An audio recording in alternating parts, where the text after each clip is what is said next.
देखिए, नेट भी कल रद्द हुआ और नीट की जो संभावना बन रही है, जिस तरीके से सुप्रीम कोर्ट पे जिस पर पूरे इंडिया को भरोसा है, विश्वास है कि वो बच्चे के साथ अन्याय नहीं होने देंगे।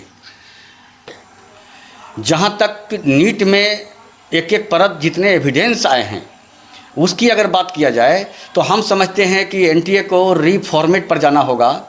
इनको रिजॉल्व हो सकता है कि गवर्नमेंट को रिजॉल्व करने की बात सोचनी पड़े और री एग्ज़ाम भी चांसेस पूरे बन रहे हैं। जो आप देखिए, जो भी नीट एस्पिरेंट्स हैं एंड उनके साथ साथ अभिभावक गण को भी आपके चैनल के माध्यम से हम ये संदेश देना चाहेंगे कि आप कभी भी हार नहीं माने और परेशान नहीं हो। यहाँ के सुप्रीम कोर्ट पे आप भरोसा करें, क्योंकि ये जो चीज़ें आई है आज गड़बड़ियाँ हुई हैं और बड़े पैमाने पे हुआ है और बड़े हर लेवल पे गलतियाँ ये आ रही है, लगातार छन के आ रही है। तो जो भी फैसला आएगा इन छात्रों के हक में आएगा। इनके Hello everyone, I am Ashwarya Upadhyay from the Dhanbad Resistance, and today we are here to discuss on the controversial topic which is NEET examination.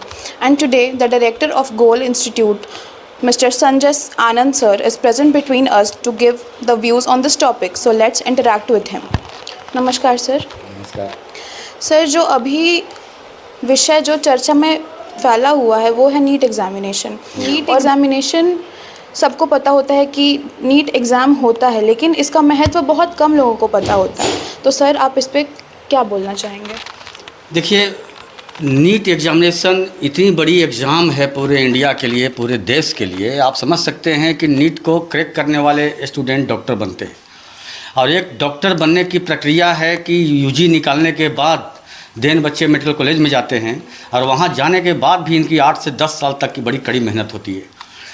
और डॉक्टर एक प्रेस्टिजियस जॉब भी है और सोसाइटी के लिए ये आइकॉन होते हैं और हमारे पूरे समाज के लिए स्वास्थ्य रक्षक भी होते हैं और इसलिए इनको सेकंड टू गॉड कहा जाता है।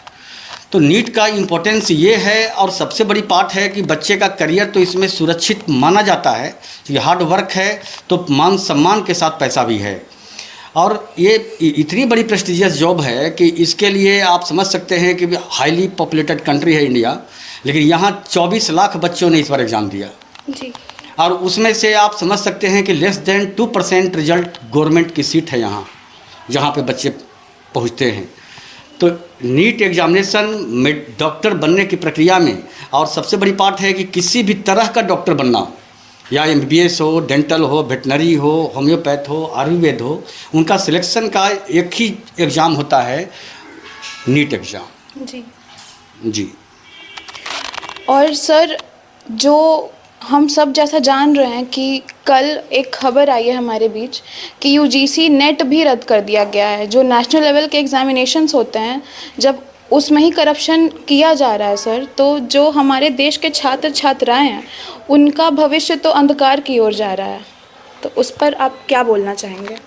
देखिए, नेट भी कल रद्द हुआ और नीट की जो संभावना बन रही है, जिस तरीके से सुप्रीम कोर्ट पे जिस पर पूरे इंडिया को भरोसा है, विश्वास है कि वो बच्चे के साथ अन्याय नहीं होने देंगे। अब नीट की भी जो कंडीशन बन रही है, उम्मीदें ऐसी लग रही है जैसा कि सुप्रीम कोर्ट ने कुछ ऐसे वक्तव्य दिया है कि 0.001% भी अगर इसमें गड़बड़ियाँ हुई हैं तो ये नाइंसाफ़ी है और इसके लिए एनटीए को सोचना होगा और गलतियों को मानना होगा। जी। दूसरी, उन्होंने कहा है कि डॉक्टर बनाने की प्रक्रिया में जब इतनी गड़बड़ियाँ होंगी तो इस समाज का बहुत बड़ा नुकसान होगा। तीसरी, उन्होंने कहा है कि बच्चे की रात दिन की मेहनत और इनके माँ पिता की मेहनत की कमाई के साथ नाइंसाफ़ी नहीं होगी और इनके करियर के साथ खिलवाड़ नहीं होना चाहिए। इसलिए हम लोगों को भरोसा है कि नीट को हर हाल में संभालेंगे। अब तो 8 जुलाई को उनका आने वाला है फैसला जो आए, लेकिन संभावना वही बन रही है कि शायद ये रद्द हो। जी सर, अभी जो एग्ज़ाम NTA वाला एग्ज़ाम हुआ है सर नेट का, जिसके ऊपर काफ़ी कंट्रोवर्सी चल रहा है सर, पेपर लीक की खबरें आ रही हैं, फिर नेट का एग्ज़ाम पे भी काफ़ी कंट्रोवर्सी हुआ सर। तो सर, इसके लिए कम्प्लीटली NTA रिस्पॉन्सिबल है कि नहीं सर? इसमें आपका क्या कहना है सर? देखिए, चूँकि नेशनल टेस्टिंग एजेंसी ही नीट एग्ज़ाम को ले रही है और जिस तरीके से परत दर परत इनके विरुद्ध एविडेंसेस आ रहे हैं उससे तो ये लग रहा है कि एनटीए पूरी जिम्मेवार हैं। इनको अपनी जवाबदेही लेते हुए नीट के एग्ज़ाम के लिए जो बेस्ट होना चाहिए उन गलतियों को स्वीकार करना चाहिए। इसमें सुधार की पूरी गुंजाइश है। पीएससी को इंडिया का सबसे टफेस्ट एग्ज़ाम माना जाता है। मतलब हमारे पीएससी के जो एस्पिरेंट्स होते हैं काफ़ी तैयारी के बाद जाते हैं, एग्ज़ाम क्रैक करते हैं, काफ़ी माहौल से डिस्टेंस बना के एग्ज़ाम का प्रिपरेशन करते हैं, मतलब बाहरी दुनिया से अलग होकर।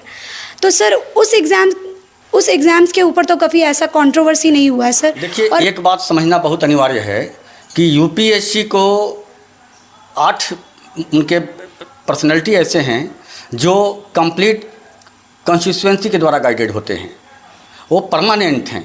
उनके जो भी एग्ज़ाम हेल्डिंग बॉडी हैं वो सब परमानेंट हैं।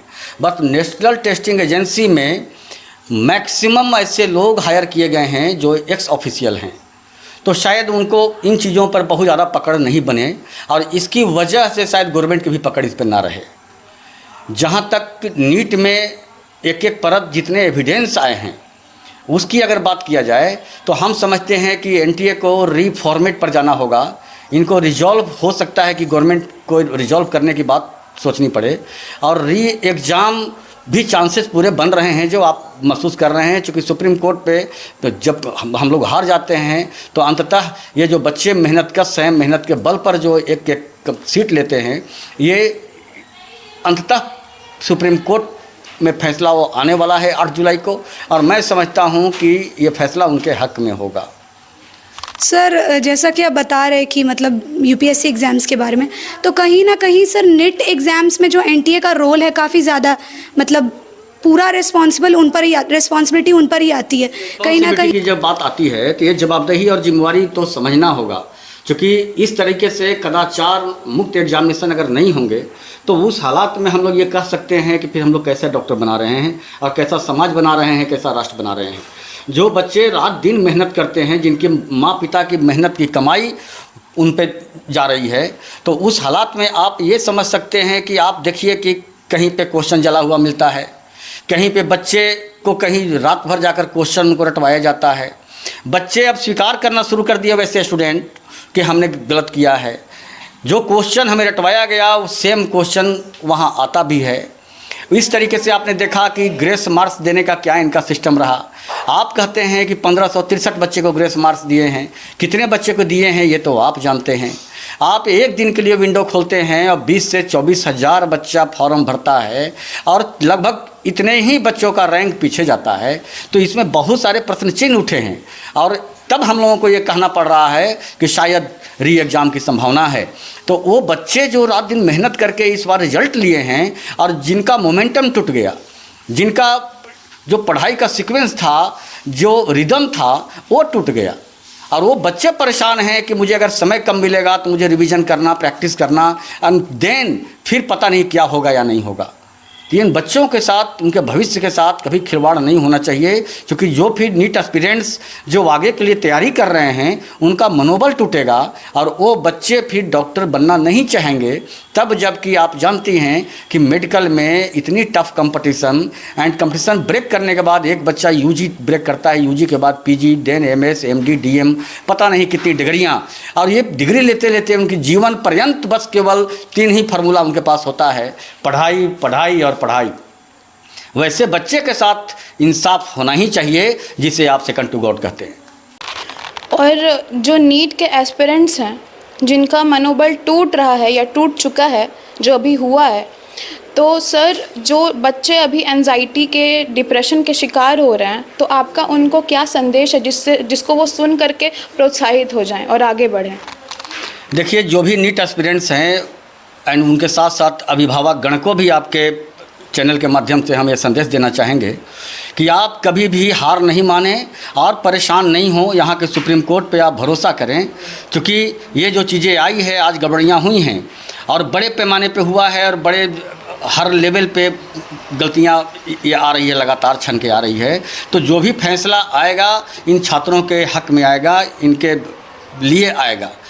और यहाँ पर वो बच्चे जो परेशान हो रहे हैं, टेंशन फ्रस्ट्रेशन में जा रहे हैं कि पता नहीं क्या होगा, जिनकी विश्वसनीयता पे प्रश्न चिन्ह उठ रही है, एनटीए के प्रश्न चिन्ह तो उठ चुका है, लेकिन वैसे पेरेंट्स, वैसे अभिभावक एंड साथ साथ वैसे छात्रों को मैं ये संदेश देना चाहूँगा कि आप अपनी पढ़ाई को जारी रखें, क्योंकि 18 दिन इधर बचा हुआ है, 8 जुलाई को फैसला आने वाला है, 1 महीने का लगभग समय मिलेगा, इससे ज़्यादा मिलेगा अप्रॉक्स। तो जो बच्चे अभी अगर जाग गए और जगे हुए रह गए, जिन्होंने मेहनत के बल पर रिजल्ट लिया है, जिनकी रिजल्ट ऑथेंटिक है, उनको घबराना नहीं चाहिए, उनको अपनी पढ़ाई को, उनकी तैयारियों को अभी उनको जारी कर देना चाहिए।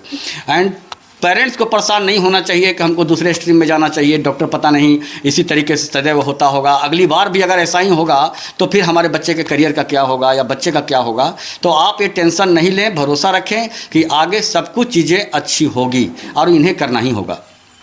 जी, तो ये थे हमारे बीच गोल इंस्टीट्यूट के सेंटर डायरेक्टर संजय आनंद सर, जिन्होंने हमारे नीट के एस्पिरेंट्स के छात्र छात्राओं को अपना संदेश दिया। Thank you so much sir, जो भी जानकारियाँ आपने हमें दी हैं। तो ऐसे ही खबरों और जानकारियों के लिए हमारे साथ आप बने रहें from the Dhanbad residence. Thank you so much.